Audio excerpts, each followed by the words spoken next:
다니엘 5장. 벨사살 왕이 잔치를 베풀다. 벨사살 왕이 귀한 손님 1000명을 불러서 큰 잔치를 베풀고 그 1000명과 더불어 술을 마셨다. 벨사살 왕은 술을 마시면서 명령을 내려서 그의 아버지 느부갓네살 왕이 예루살렘 성전에서 가져온 금그릇과 은그릇을 가져오게 하였다. 왕과 귀한 손님과 왕비들과 후궁들이 모두 그것으로 술을 마시게 할 참이었다. 그래서 예루살렘에 있는 하나님의 집 성전에서 가져온 금그릇들을 꺼내서 왕과 귀한 손님과 왕비들과 후궁들이 그것으로 술을 마셨다. 그들은 술을 마시고서 은과 금과 동과 철과 나무와 돌로 만든 신들을 찬양하였다. 그런데 바로 그때에 갑자기 사람의 손이 나타나더니 촛대 앞에 있는 왕궁 석고 벽 위에다가 글을 쓰기 시작하였다. 왕은 그 손가락이 글을 쓰는 것을 보고 있었다. 그러다가 왕의 얼굴빛이 창백해지더니 공포에 사로잡혀서 넓적다리의 힘을 잃고 무릎을 서로 부딪히며 떨었다. 왕은 큰 소리로 외쳐서 주술가들과 점성술가들과 점성가들을 불러오게 하였다. 그들이 들어왔을 때 그는 바빌론의 지혜자들에게 말하였다. 누구든지 이 글자를 읽고서 그 뜻을 나에게 알려주는 사람은 자색 옷을 입히고 금 목걸이를 목에 걸어주며 이 나라에서 셋째가는 통치자로 삼겠다.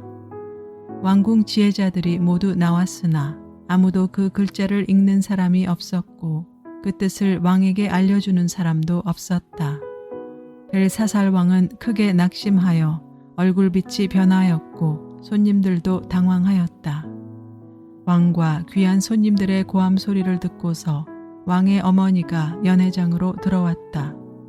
왕의 어머니가 왕에게 말하였다. 임금님, 임금님의 만수무강을 빕니다.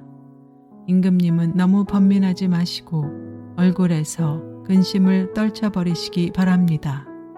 임금님의 나라에 거룩한 신들의 영을 받은 한 사람이 있습니다. 그는 임금님의 아버지 때 명철과 총명과 신들의 지혜와 같은 지혜를 가진 사람으로 알려진 인물입니다. 임금님의 아버지 느부갓네살 왕께서는 그 사람을 마술사들과 주술가들과 점성술가들과 점성가들의 우두머리로 세우셨습니다. 그의 이름은 다니엘입니다. 그에게는 탁월한 정신과 지식과 꿈을 해몽하는 총명이 있어서 수수께끼도 풀었고 어려운 문제도 해결했습니다. 느부갓네살 왕은 그의 이름을 벨드사살이라고 부르셨습니다. 이제 다니엘을 불러보십시오. 그러면 그가 그 글자를 풀어서 임금님께 알려드릴 것입니다. 다니엘이 글자를 해독하다. 다니엘이 왕 앞에 나아오니 왕이 다니엘에게 물었다. 그대가 바로 나의 부왕께서 유다에게 데려온 유다 포로 가운데 하나인 그 다니엘이란 사람이요. 나는 그대의 이야기를 들었소.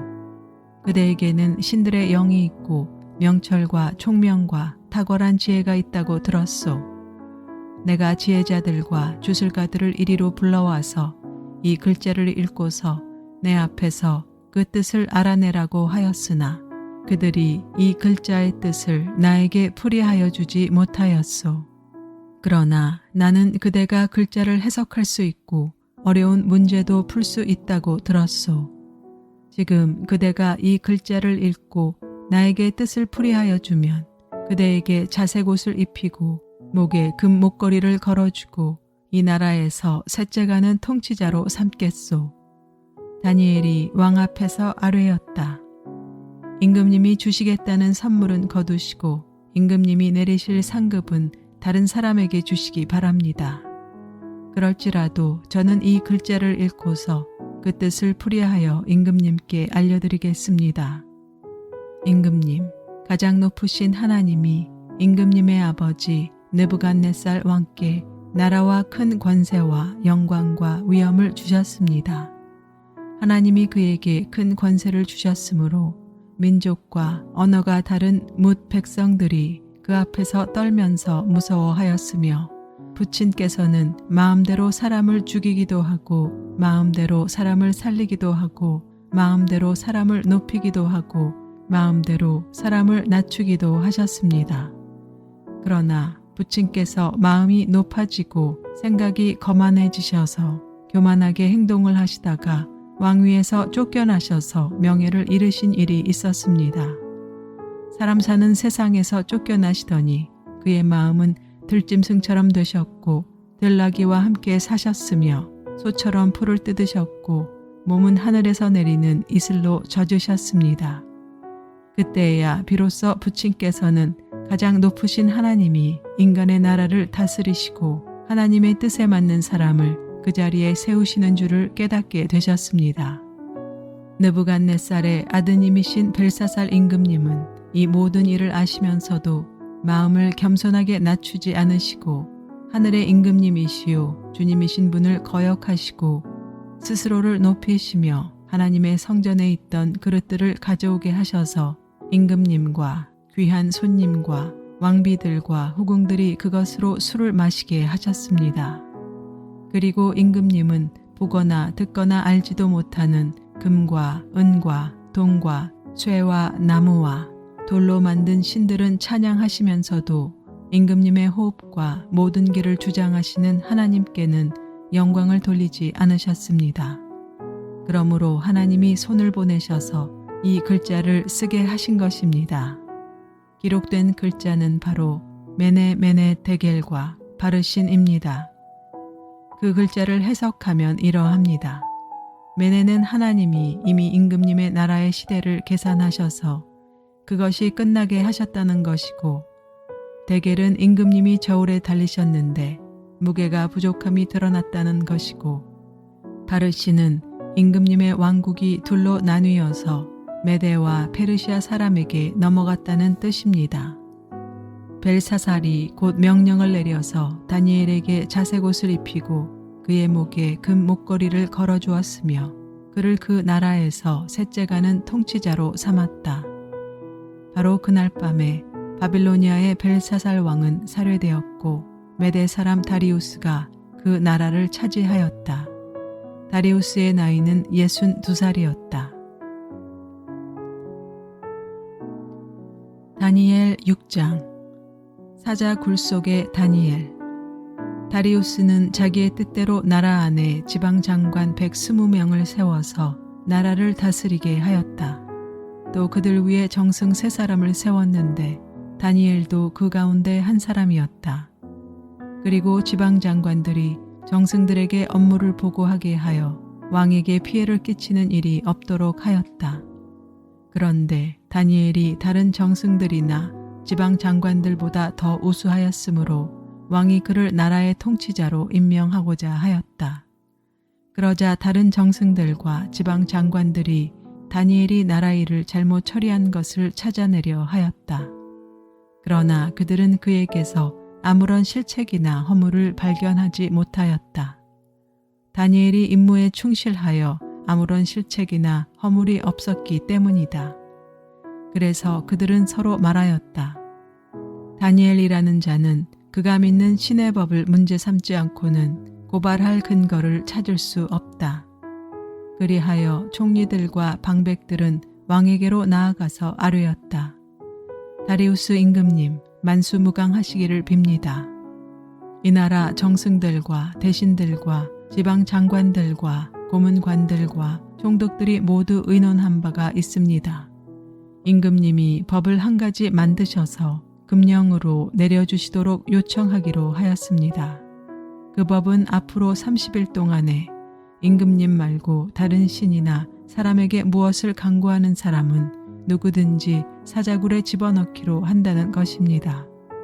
바라옵기는 임금님이 이제 금령을 세우시고 그 문서에 임금님의 도장을 찍으셔서 메데와 페르시아에 고치지 못하는 법을 따라서 그것을 다시 고치지 못하게 하시기를 바랍니다. 그리하여 다리우스 왕은 금령의 문서에 왕의 도장을 찍었다. 다니엘은 왕이 금령 문서에 도장을 찍은 것을 알고도 자기의 집으로 돌아가서 다락방으로 올라갔다. 그 다락방은 예루살렘 쪽으로 창문이 나 있었다. 그는 늘 하듯이 하루에 3번씩 그의 하나님께 무릎을 꿇고 기도하며 감사를 드렸다. 그때 다니엘을 모함하는 사람들이 들이닥쳐 다니엘이 그의 하나님께 기도하며 간구하는 것을 목격하였다. 그들이 왕에게로 나아가서 다니엘을 고발하려고 왕에게 금령을 상기시켰다. 임금님이 금령에 도장을 찍으시고 앞으로 30일 동안 임금님 외에 다른 신이나 사람에게 무엇을 간구하는 사람은 누구든지 사자굴에 던지기로 하지 않으셨습니까? 왕이 대답하였다. 그 일은 고칠 수 없다. 그것은 메대와 페르시아법을 따라 확정된 것이다. 그들이 왕에게 아뢰었다. 임금님, 유다에서 잡혀온 다니엘이 임금님을 무시하고 또 임금님의 도장이 찍힌 금령을 무시하여 하루에 3번씩 기도를 드리고 있습니다. 왕은 이 고발을 듣고 몹시 괴로워하며 다니엘을 구원하려고 마음을 쓰며 해가 질 때까지 온갖 노력을 다하였다. 그때 이 사람들이 왕에게 다가와서 말하였다. 임금님, 메대와 페르시아의 법은 임금님이 한번 금령이나 법률을 세우시면 그것을 바꾸실 수 없다는 사실을 기억하시기 바랍니다. 그래서 왕이 명령을 내리니 그들이 다니엘을 끌어다가 사자굴에 던져 넣었다. 왕이 다니엘에게 말하였다. 그대가 늘 섬기는 그대의 하나님이 그대를 구하여 주시기를 비요. 사람들이 돌 하나를 굴려다가 어귀를 막았고 왕이 그 위에 자기의 도장과 귀인들의 도장을 찍어서 봉하였다. 이렇게 하여서 다니엘에게 내린 조치를 변경할 수 없게 하였다. 그 뒤에 왕은 궁전으로 돌아가서 그날 밤을 뜬 눈으로 지새우며 먹지도 마시지도 않고 즐거운 일은 아무것도 하지 못하게 하였다. 이튿날 동이 틀 때 왕은 일어나는 길로 곧 사자굴로 갔다. 그 굴 가까이에 이르러서 왕은 슬픈 목소리로 외치며 다니엘에게 말하였다. 살아계신 하나님의 종 다니엘은 들으시오. 그대가 늘 섬기는 그대의 하나님이 그대를 사자들로부터 구해주셨소. 다니엘이 왕에게 아뢰었다. 임금님의 만수무강을 빕니다. 나의 하나님이 천사를 보내셔서 사자들의 입을 막으셨으므로 사자들이 나를 해치지 못하였습니다.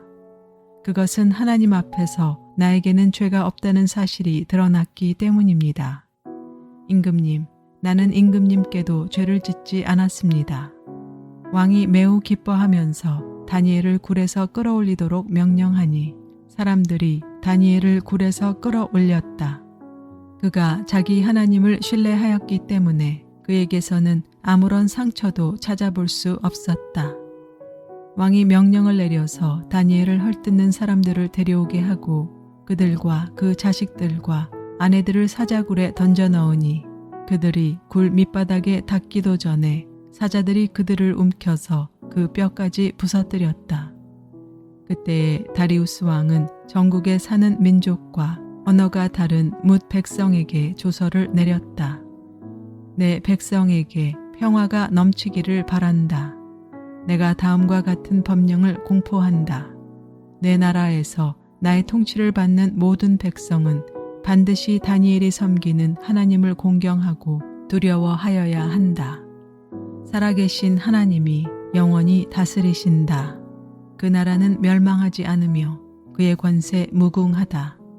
그는 구원하기도 하시고 건져내기도 하시며 하늘과 땅에서 표적과 기적을 행하시는 분, 다니엘을 사자의 입에서 구하여 주셨다.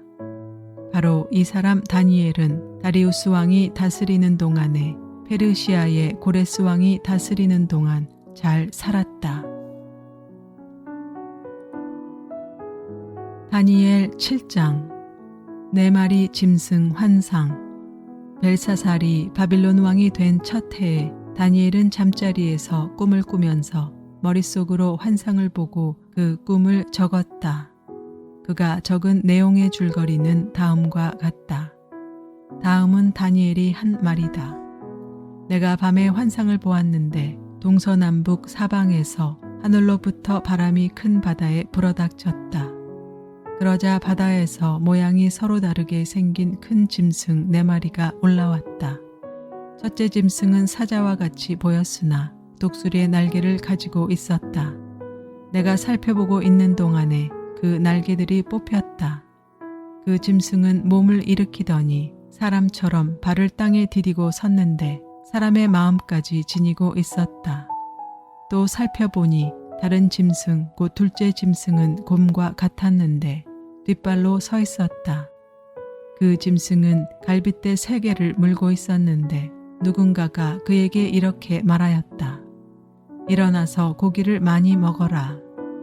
그 뒤에 내가 또 살펴보고 있는데 또 다른 짐승이 나왔다. 그것은 표범처럼 생겼으나 등에는 새의 날개가 4개나 있었고 머리도 4개나 달려 있었으며 아주 권위가 있어 보였다. 그 뒤에 내가 밤의 환상을 계속 살펴보고 있는데 넷째 짐승이 나왔다. 그것은 사납고 무섭게 생겼으며 힘이 아주 세었다. 이 짐승은 쇠로 된 큰 이빨을 가지고 있어서 그것으로 먹이를 잡아먹고 으스러뜨리며 먹고 남은 것은 발로 짓밟아 버렸다. 이 짐승은 앞에서 말한 짐승들과는 달리 뿔을 10개나 달고 있었다. 내가 그 뿔을 유심히 살펴보고 있자니 다른 작은 뿔 하나가 그 뿔들 사이에서 돋아났다. 먼저 나온 뿔 가운데서 셋이 새로 돋아난 그 뿔에 밀려서 뿌리채 뽑혔다. 새로 돋아난 뿔은 사람의 눈과 같은 눈을 가지고 있었고 입이 있어서 거만하게 떠들었다. 영원하신 분. 내가 바라보니 옥좌들이 놓이고 한 옥좌에 옛적부터 계신 분이 앉으셨는데 옷은 눈과 같이 희고 머리카락은 양털과 같이 깨끗하였다. 옥좌에서는 불꽃이 일고 옥좌의 바퀴에서는 불길이 치솟았으며 불길이 강물처럼 그에게서 흘러나왔다. 수종드는 사람이 수천이요 모시고 서 있는 사람이 수만이었다. 심판이 시작되는데 책들이 펴져 있었다. 내가 보고 있는 동안에 작은 뿔이 크게 떠드는 소리를 들을 수 있었다. 내가 살펴보니 넷째 짐승이 살해되고 그 시체가 뭉그러져서 타는 불에 던져졌다. 그리고 그 나머지 짐승들은 그들의 권세를 빼앗겼으나 그 생명은 얼마 동안 연장되었다. 내가 밤에 이러한 환상을 보고 있을 때 인자 같은 이가 오는데 하늘 구름을 타고 와서 옛적부터 계신 분에게로 나아가 그 앞에 섰다. 옛부터 계신 분이 그에게 권세와 영광과 나라를 주셔서 민족과 언어가 다른 뭇 백성이 그를 경배하게 하셨다. 그 권세는 영원한 권세여서 옮겨가지 않을 것이며 그 나라가 멸망하지 않을 것이다. 환상 해석. 나 다니엘은 마음속이 괴롭고 머리의 환상들이 나를 번민하게 해서 거기에 서 있는 천사들 가운데 하나에게 가까이 가서 이 모든 일을 두고 참뜻을 물었다. 그가 나에게 설명하면서 그 일을 풀이하여 알려주었다. 이 큰 짐승 4마리는 앞으로 땅에서 일어날 내 왕이다. 그러나 가장 높으신 분의 성도들이 나라를 얻을 것이며 영원히 그를 누릴 것이다. 그때 나는 넷째 짐승의 참뜻을 더 알고 싶었다. 이 짐승은 다른 모든 짐승과 달랐으며 매우 사납고 쇠 이빨과 놋쇠 발톱으로 먹이를 잡아먹고 으스러뜨리고 나머지 짐승들을 발로 짓밟아 버렸다. 나는 또 그 짐승의 머리에 있던 10뿔과 새로 돋아난 다른 뿔 하나도 알고 싶었다. 그 다른 뿔 앞에서 새 뿔이 빠졌다. 그 뿔에는 눈들이 있고 크게 떠드는 입이 있었으며 그 모습이 다른 뿔들보다 강하게 보였다. 내가 보고 있을 때 새로 돋은 그 뿔이 성도들에 맞서서 전쟁을 일으키고 그들을 이겼으나 옛적부터 계신 분이 오셔서 가장 높으신 분의 성도들의 권리를 찾아주셔서 마침내 성도들이 나라를 되찾았다. 그 천사가 이렇게 말하였다. 넷째 짐승은 땅 위에 일어날 넷째 나라로서 다른 모든 나라와 다르고 온 땅을 삼키며 짓밟고 으스러뜨릴 것이다. 그 열불은 이 나라에서 일어날 열 왕이다. 그 뒤에 또 다른 왕이 일어날 것인데 그 왕은 먼저 있던 왕들과 다르고 또 전에 있던 새 왕을 굴복시킬 것이다. 그가 가장 높으신 분께 대항하여 말하며 가장 높으신 분의 성도들을 괴롭히며 정해진 때와 법을 바꾸려고 할 것이다.